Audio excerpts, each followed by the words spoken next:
Buen día, ¿cómo están?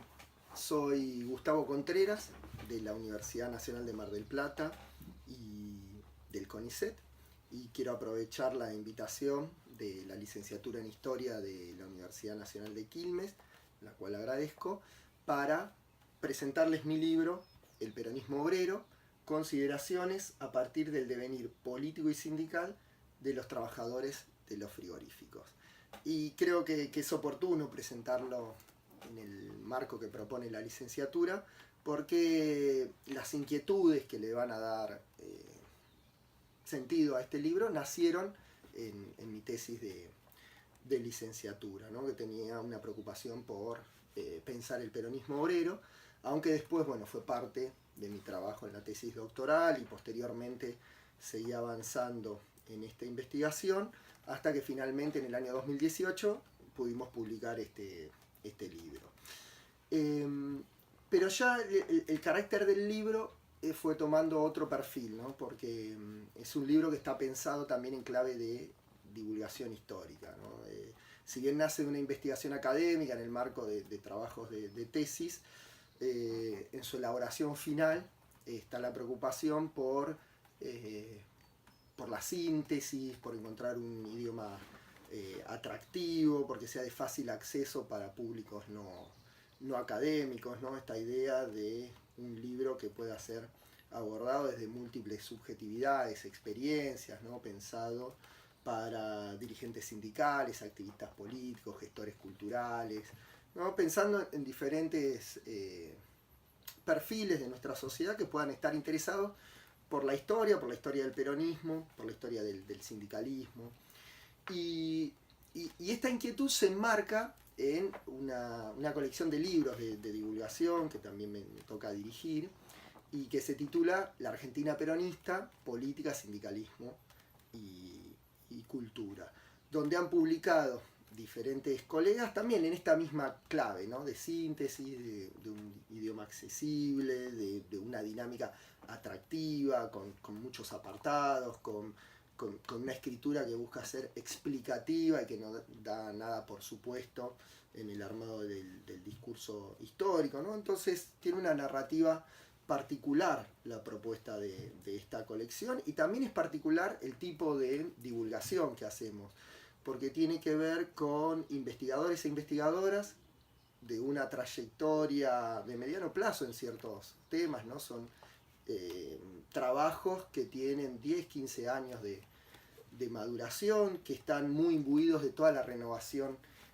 historiográfica y que recuperan esto para ponerlo a disposición de un público amplio, ¿no? Por eso la idea de síntesis en estos libros me parece interesante, y ya hemos abordado libros sobre el sindicalismo, sobre las estrategias de la clase obrera en los orígenes del peronismo, sobre otras corrientes políticas como el socialismo y el comunismo, sobre las variedades regionales del peronismo. En este caso ya tenemos un libro sobre Tucumán y vendrán otros sobre distintas provincias o localidades.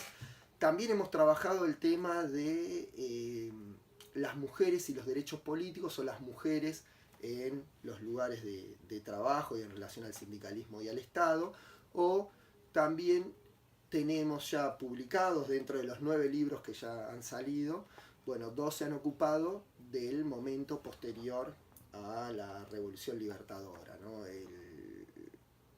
Hay un libro sobre la resistencia peronista y tenemos otro libro sobre las comisiones investigadoras que instaura el golpe cívico-militar de 1955. Entonces, hay una variedad de temas que hacen a esa comprensión de la Argentina peronista que a nosotros nos interesa abordar en la colección y en esta clave.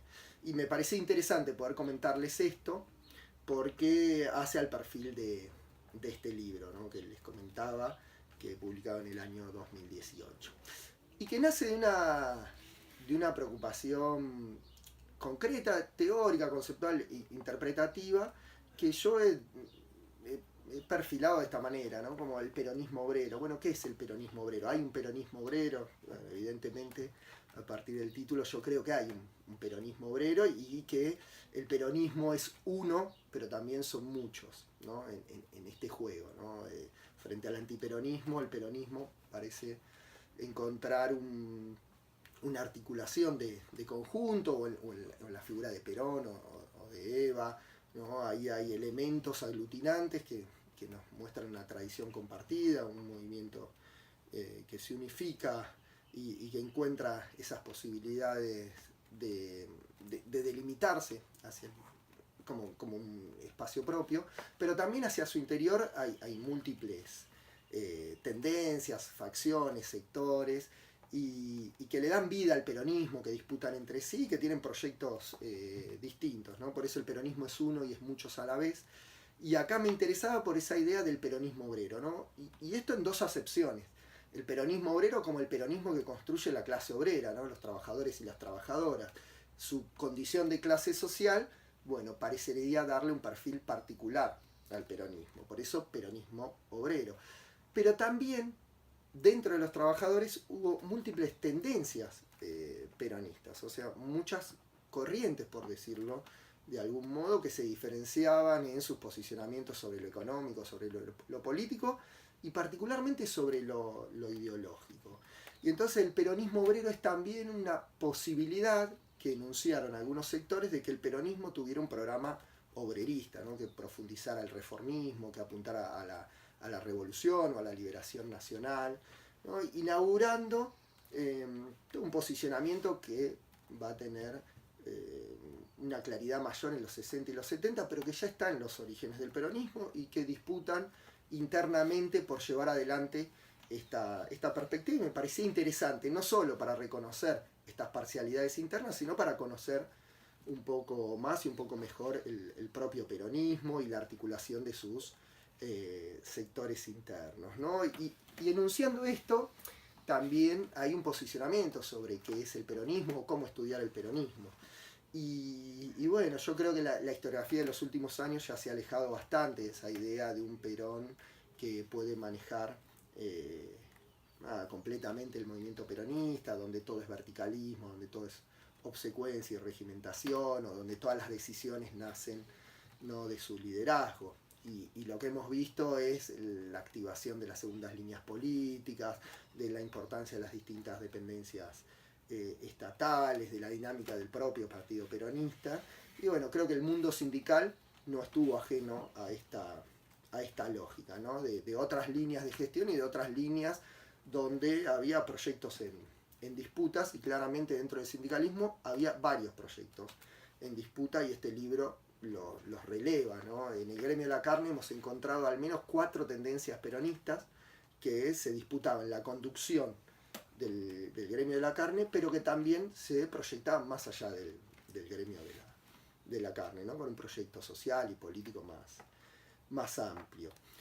Y bueno, en esta búsqueda, yo creo que en esta búsqueda de pensar el peronismo obrero, el peronismo, el caso de los trabajadores de los frigoríficos es un caso muy interesante, muy rico para pensarlo en esa clave, y por eso es el caso elegido para este abordaje.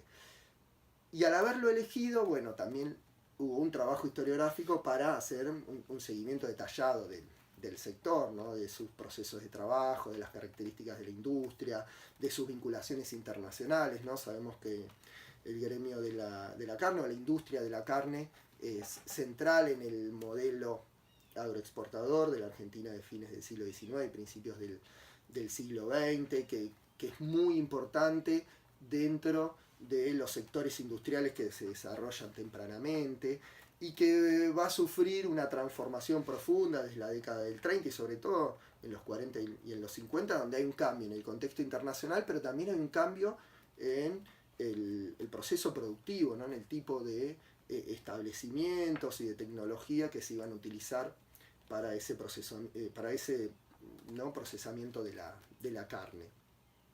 Entonces acá hay una cuestión por ver la estructura productiva, por la estructura económica, por estas relaciones internacionales que hacen al desarrollo particular de este sector, el cual lo seguimos también en los diferentes capítulos desde su organización gremial, desde las corrientes políticos sindicales que militan en el sector desde principios del siglo XX y que van a ser importantes al momento de pensar las tradiciones, las orientaciones, la construcción de reivindicaciones y de demanda de derechos que van acumulando los trabajadores y las trabajadoras del sector al momento de vincularse al peronismo.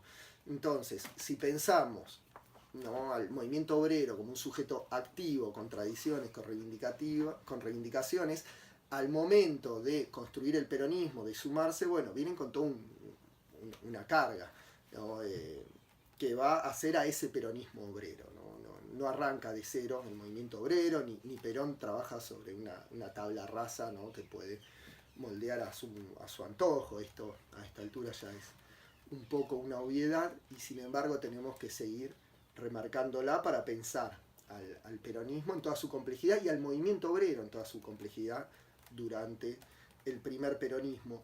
Porque una de las apuestas de este libro es pensar al sindicalismo como un sujeto activo más allá de los orígenes del peronismo, ¿no?, más allá de la disolución del Partido Laborista, más allá de la supuesta cooptación de la CGT a principios de 1947, y lo ve como un sujeto, ¿no?, que constantemente está haciendo apuestas en el plano sindical, político, económico, y por eso se interesa en las huelgas, ¿no? En la parte final del libro hay un interés muy detallado por las huelgas del 49 y del 50, ¿no?, que son huelgas donde aparece un carácter defensivo en las propuestas del movimiento obrero, ¿no? Quieren defender lo que habían logrado en el trienio que se desarrolló entre 1946 y 1948, donde lograron el convenio colectivo de trabajo, donde avanzaron en varias reivindicaciones que venían, ¿no?, impulsando desde muchos años atrás.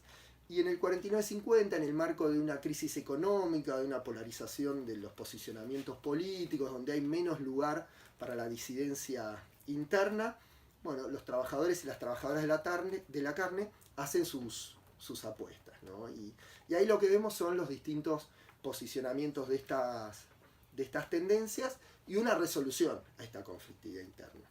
Y ahí lo que encontramos son estas variedades perfiladas en planteos económicos, políticos, ideológicos, y la resolución también se entiende por cuestiones que hacen a estructuras más generales que engloban al caso particular. Entonces creo que ahí brindamos elementos para entender no solo al gremio de la carne, sino, bueno, a la dinámica sindical en el primer peronismo. Y nos interesa particularmente el avance en esta discusión más allá de los orígenes del peronismo. Creo que eso es otro de los puntos interesantes sobre los que el libro pretende, bueno, trabajar, proponer en el marco de interpretaciones renovadas. Y bueno, creo que no tengo mucho más para contarles en este video, y quisiera cerrar invitándolas a que lean el libro, y agradecer nuevamente la invitación de la licenciatura en Historia de la Universidad Nacional de Quilmes.